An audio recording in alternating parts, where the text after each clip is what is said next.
Hi hello friends అందరికీ నమస్కారం. ఈరోజు ఈ వీడియోలో తెలంగాణ రాష్ట్ర వ్యాప్తంగా మహిళలకు 2500 రూపాయలు అంటే మహాలక్ష్మి పథకానికి సంబంధించి ప్రారంభించబోతున్నారు. సో దానికి సంబంధించిన పూర్తి ఇన్ఫర్మేషన్ ఈ వీడియోలో తెలుసుకుందాం. వీడియోని ఎక్కడ కూడా స్కిప్ చేయకండి ఫ్రెండ్స్, అండ్ చూడండి. వీడియోని స్టార్ట్ చేసే ముందు మీకు ఒక small request friends. TG government నుంచి మహాలక్ష్మి పథకానికి సంబంధించి మరియు ఇతర పథకాలకు సంబంధించి ఏ చిన్న అప్డేట్ వచ్చినా మీరు మిస్ కాకుండా ఉండాలంటే వెంటనే మన ఛానల్ని సబ్స్క్రైబ్ చేసుకోండి. అండ్ సబ్స్క్రైబ్ చేసుకున్న వాళ్ళందరూ కూడా సబ్స్క్రైబ్ బటన్ పక్కనున్న గంట సింబల్లో ఆల్ ఇన్ పెట్టుకోవడం మర్చిపోకండి ఫ్రెండ్స్.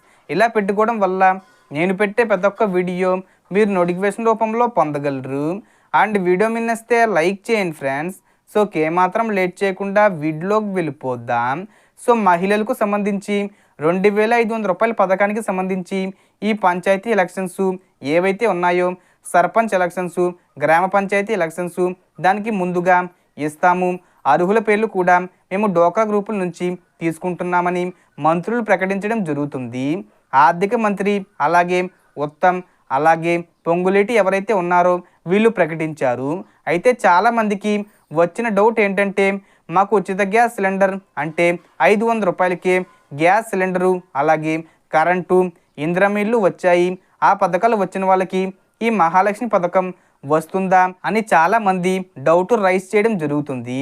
సో ప్రభుత్వం ఎలా ఇస్తుందంటే, ఒకవేళ విద్యార్థులు ఉంటే వాళ్ళకు ఏదైనా స్కాలర్షిప్ లాంటివి వస్తూ ఉంటాయి కాబట్టి వాళ్లకు రావు, మహిళలకు వస్తాయి. అంటే ఇంట్లో ఉండే మహిళలకు మాత్రమే ఈ పథకం 2500 రూపాయలు వర్తిస్తుందని చెప్పడం జరిగింది. అలాగే కొంతమంది ఉద్యోగం చేస్తూ ఉంటారు, గ్రామాల్లో 10,000 రూపాయల కంటే ఎక్కువగా సంపాదిస్తారు, అంటే పట్టణాల్లో 12,000 రూపాయల కంటే ఎక్కువగా సంపాదిస్తారు. వారికి ఎట్టి పరిస్థితుల్లోనూ ఇచ్చే అవకాశం ఉండదు. అలాగే ఆశా వర్కర్లు, అంగన్వాడీ టీచర్సు ఎవరైతే ఉంటారో వీళ్ళకు కూడా ఇచ్చే అవకాశం ఉండదు. ఎందుకంటే వాళ్ళ జీతాలు 10,000 రూపాయల కంటే ఎక్కువగా ఉంటాయి.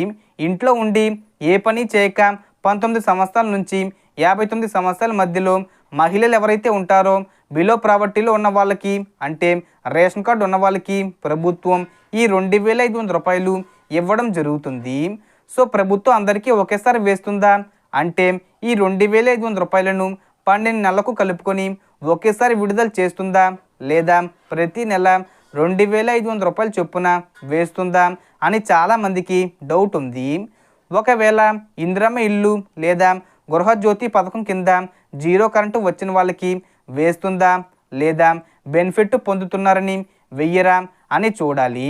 ఎందుకంటే ఎక్కువగా పథకాలు అనేవి బిలో ప్రావర్టీలో ఉన్న వాళ్ళకి మాత్రమే వస్తాయి. సో అలాంటప్పుడు ఒక పథకం ఇచ్చి ఒక పథకం ఇవ్వకపోతే ఎక్కువగా వచ్చే డబ్బులు ఏవైతే ఉన్నాయో అవి కోల్పోయే అవకాశం ఉంటుంది. సో ఖచ్చితంగా ఎవరైతే జీతాలుండి పని చేసుకుంటున్నారో అలాగే పెన్షన్ వచ్చే వారికి కూడా ఇవ్వరు.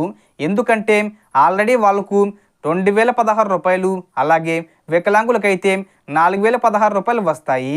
అందుకని వాళ్ళకి ఈ పథకం వర్తించదు. సో మ్యాక్సిమం మనకు ఇంట్లో ఖాళీగా ఉండి ఏ పని చేయకుండా ఉన్న వాళ్ళు ఎవరైతే ఉంటారో ఆల్రెడీ చదువుకొని ఖాళీగా ఉన్నా కూడా వాళ్ళకు కూడా వచ్చే అవకాశం ఉంటుంది.